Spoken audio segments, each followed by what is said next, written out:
Assalamualaikum warahmatullahi wabarakatuh. Alhamdulillahirabbil alamin wa bihi nasta'in ala umuri dunya waddin. Asyhadu an la ilaha illallah wahdahu la syarikalah wa asyhadu anna Muhammadan abduhu wa rasuluh. Allahumma salli wa sallim wa barik ala Muhammad wa ala alihi wa ashabihi ajma'in. Qala Allah Ta'ala fil Qur'an Karim, a'udzu billahi minasy syaithanir rajim. Ya ayyuhalladzina amanu taqullaha haqqa tuqatih wa la tamutunna illa wa antum muslimun. Shadaqallahul azim. Saudara-saudaraku yang insya Allah sedang dirahmati Allah, mari kita bersyukur dalam kondisi apapun. Insya Allah syukur ini akan melahirkan kebahagiaan yang hakiki. Jadi jangan dibalik, bahagia baru bersyukur. Jangan dibalik seperti itu. Kita bersyukur untuk melahirkan kebahagiaan. Sehingga kondisi yang bagaimanapun, kalau kita masih mau mensyukuri nikmat Allah, insya Allah kita akan merasa bahagia dalam hidup dan kehidupan ini. Saudara-saudaraku yang berbahagia, yang dirahmati Allah, ada satu pertanyaan yang ingin saya sampaikan kepada kita semua ya.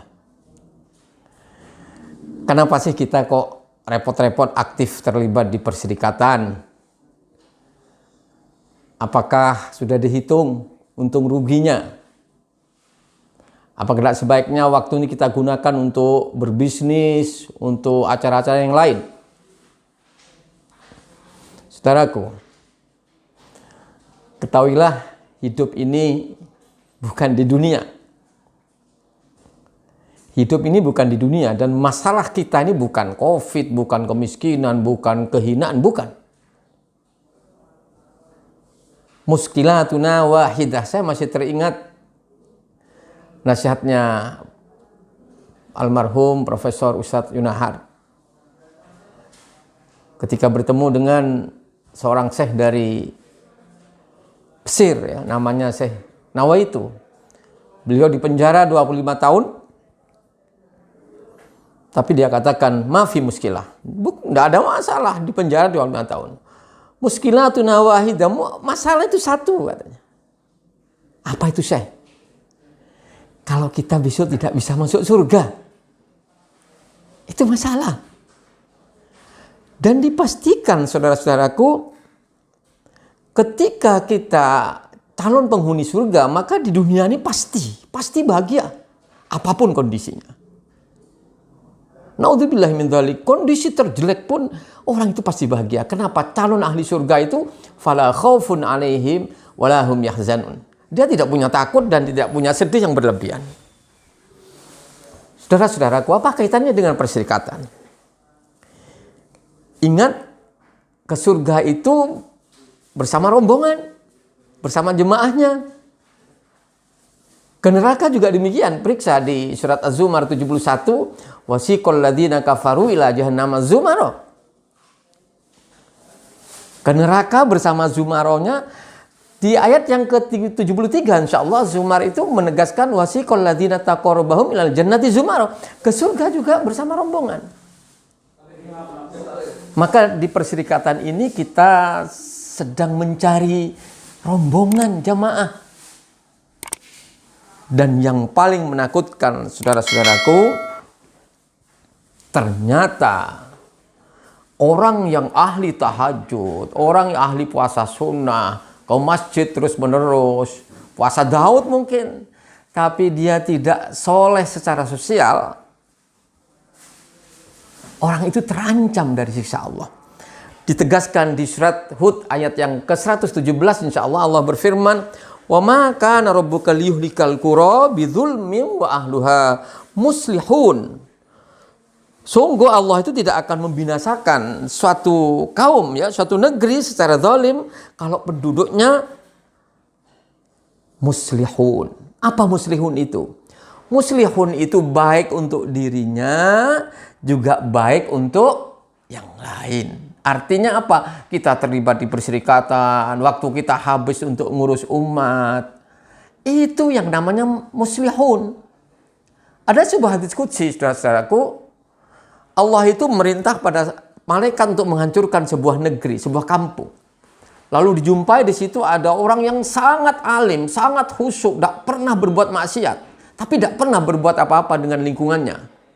Maka malaikat itu tidak berani menghancurkan lingkungan itu. Dia kembali lagi ke Allah dalam hadis qudsi itu. Dia ceritakan kepada Allah apa perintah Allah? Hancurkan tempat itu dan dahulukan orang tadi. Naudzubillah min dzalik. Jangan sampai kita ini solihun, ya. Solihun itu hanya baik untuk dirinya, tapi tidak pernah memberikan manfaat pada yang lain. Dan ingat, ditegaskan kembali di surat Al-Anfal ayat yang ke-25. Allah berfirman, "Wattaqu fitnatan la tusibanna alladzina dzalamu minkum khassah wa'lamu annallaha syadidul iqab." Dan peliharalah dirimu dari siksa yang tidak khusus menimpa orang-orang yang zalim saja. Ingat, jadi siksa Allah itu kalau turun tidak hanya menimpa yang zalim. Orang yang baik tapi tidak memberikan manfaat pada yang lain, itu juga terancam. Maka dari itu mudah-mudahan Allah memberikan kekuatan pada kita sekalian. Mari kita tata niat. Kita ikhlaskan untuk mengurus perserikatan ini. Kita ikhlaskan untuk terlibat di aktivitas-aktivitas perserikatan ini. Dengan harapan semoga Allah takdirkan kelak ada rombongan ke surga dan bendera itu adalah bendera perserikatan kita. Di depan ada yang mimpin, di belakang adalah kita.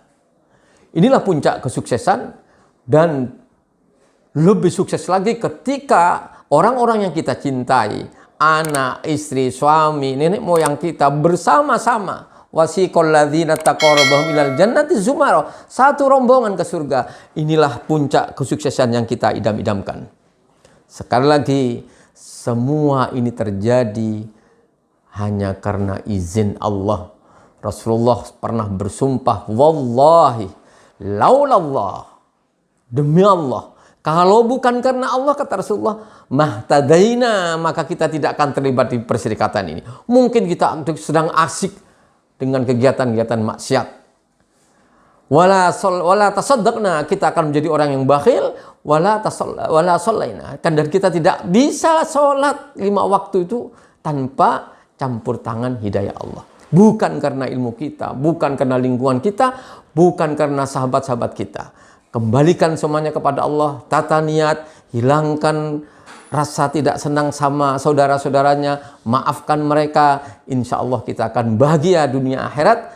Subhanakallahumma bihamdika, asyhadu an la ilaha illa anta, astaghfiruka wa atubu ilaik.